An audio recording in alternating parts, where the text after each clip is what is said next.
Kali ini adalah seorang ibu dengan kehamilan memasuki 15 minggu. Berarti ini memasuki akhir dari trimester pertama, di mana dia memiliki kondisi kehamilan dengan perdarahan yang tidak berhenti-berhenti sejak mulai sekitar 10 minggu, 11 minggu, 12 minggu, 13 minggu, 14 minggu, hingga saat ini. Kemudian pasien dikonsulkan, lalu kita melakukan pemeriksaan transvaginal untuk mencari apa sebenarnya penyebab perdarahannya. Nah, dari sini kita melakukan USG dari bawah transvaginal. Kita temukan plasenta, jadi bagian plasenta ini terlihat menutupi total mulut rahim. Sementara di bagian depan dari mulut rahim ini terletak perdarahannya yang ternyata masih belum berakhir, jadi perdarahan yang masih terus-menerus, masih perdarahan segar ini. Serviks adalah mulut rahim, plasenta itu ari-ari. Nah, ini hematomnya. Jadi di sebelah atas adalah plasenta yang menutupi jalan lahir, sementara di bagian bawah ada hematom atau kumpulan bekuan darah yang masih aktif mengeluarkan darah, belum berhenti. Sementara terlihat pada bagian dinding bawah ini plasenta sudah mulai ada yang lepas dari tempat menempelnya. Di sini kita melihat janin sendiri tidak ada masalah, janinnya aktif. Nah, ini kita melihat seperti ada lapisan yang melayang lepas ini, seperti itu adalah selaput ketuban yang seharusnya menempel pada temboknya, artinya menempel pada dinding rahim. Kenyataannya selaput ketuban ini sudah melayang-layang seperti itu. Dan diantaranya ini ada darah, ini yang seperti kita tunjuk, ini ada selaput ketuban. Nah, di bawah itu darah segar semua. Jadi seolah-olah ini bayi ini berenang dalam ketuban lah. Warna darahnya masih seperti warna ketuban, artinya sangat-sangat jernih. Itu artinya darah yang masih baru. Darah ini belum mengendap. Jadi bisa dibayangkan resiko ancaman keguguran si ibu ini sangat besar apabila perdarahannya itu tidak mau berhenti dan terus-menerus mendesak ari-arinya sampai akan melepas seluruh ari-ari dari tempat menempelnya.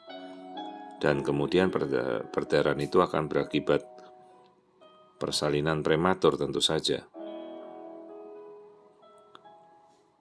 Jadi kita perlu mengistirahatkan. Ibunya diminta untuk benar-benar bed rest total. Nah, ini sepanjang ini adalah perdarahannya, hampir sepanjang 10 cm dari dinding belakang rahim, dengan setebal sekitar 0,8 cm ini sudah lepas dari dinding belakang.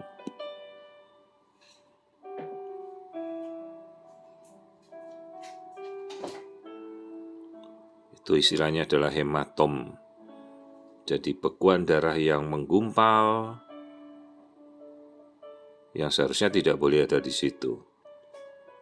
Nah, pemikirannya bagaimana sekarang kita bisa mengistirahatkan rahim ini supaya bekuan darah ini paling tidak bisa terevakuasi, drainase bisa keluar sendiri sepanjang 10 cm ini darah yang ada, dan sudah melepaskan selaput ketuban ini dari tempat dia menempel.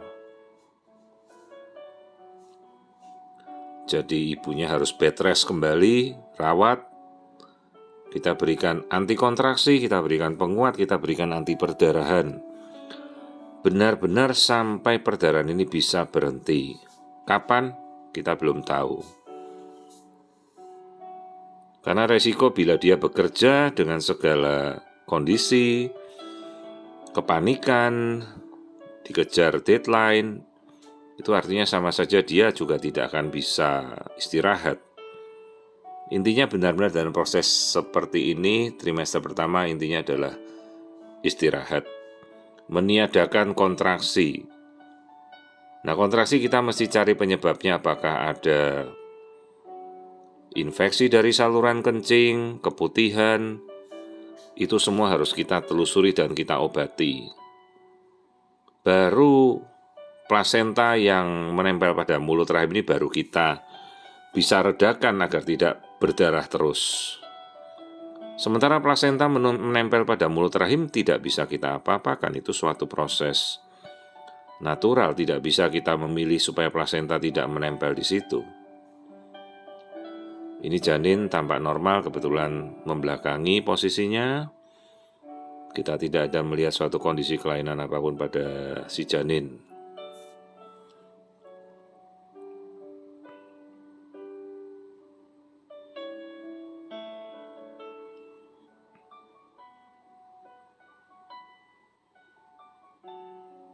Ini masih kita pantau, janinnya masih dalam pergerakan yang normal. Nah, kembali kita amati lagi, jadi ini adalah rongga yang sudah terisi oleh darah, plasenta ada di dinding depan yang putih itu. Nah, di belakang, ini selaput ketubannya sudah melepas dari tempatnya dia nempel pada dinding rahim. Bahkan sudah ada darah yang mengalir menuju ke plasenta sisi atas. Dan kalau itu terus terjadi, plasenta akan lepas. Sementara mulut rahim sendiri masih tertutup rapat, sekalipun dia sudah mulai melunak.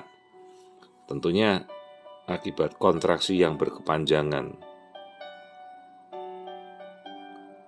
Jadi sekali lagi kita harus bed restkan si ibu benar-benar sampai perdarahan semuanya ini bisa reda dan mulut rahim tidak membuka. Ini kita melihat nuchal thickness, bagian tengkuk leher bayi, tulang belakang, semuanya tampak normal.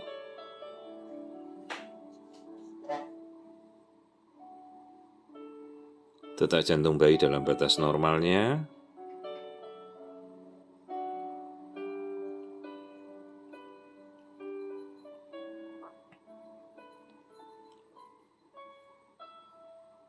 Nah, kita anjurkan benar-benar si ibu bed rest sampai perdarahan ini bisa berhenti total. Kita melihat anatomi bayi semuanya terlihat struktur, semuanya keseluruhan normal. Ini adalah kehamilan baru masuki 15 minggu.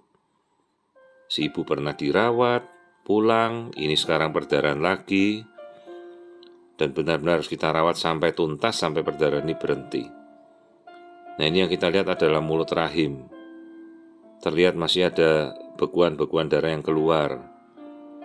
Namun untungnya mulut rahim tidak terbuka, artinya masih tertutup rapat menjaga kehamilannya.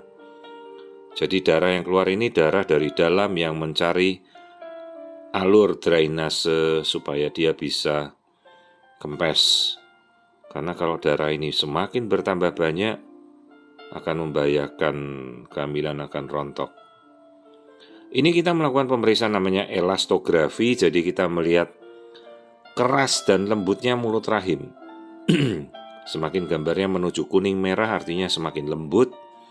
Namun begitu kita melihat ada biru, maka mulut rahim ini masih cukup alot atau keras untuk menahan supaya jangan membuka.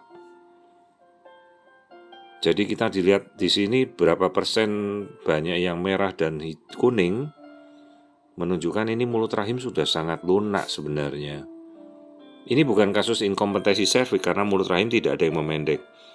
Hanya ini suatu proses kontraksi yang berulang-ulang tanpa berhenti. Jadi benar intinya adalah istirahat total. Tidak ada intervensi apapun yang kita bisa lakukan pada trimester pertama ini. Untuk serklase menjahit mulut rahim saya kira tidak kita lakukan. Karena resiko juga bisa terjadinya infeksi dan malah membuat perdarahan itu bukannya mengering, malah kalau di dalam bertambah banyak, volume di dalamnya akan semakin membesar. Jadi biarkan drainase dari sisa darah ini keluar, supaya gumpalan darah yang di dalam rahim itu bisa diserap oleh tubuh dan kemudian bisa selaput ketubannya ini menempel kembali pada dinding rahim seperti semula. Jadi tindakan yang dianjurkan hanyalah bed rest total.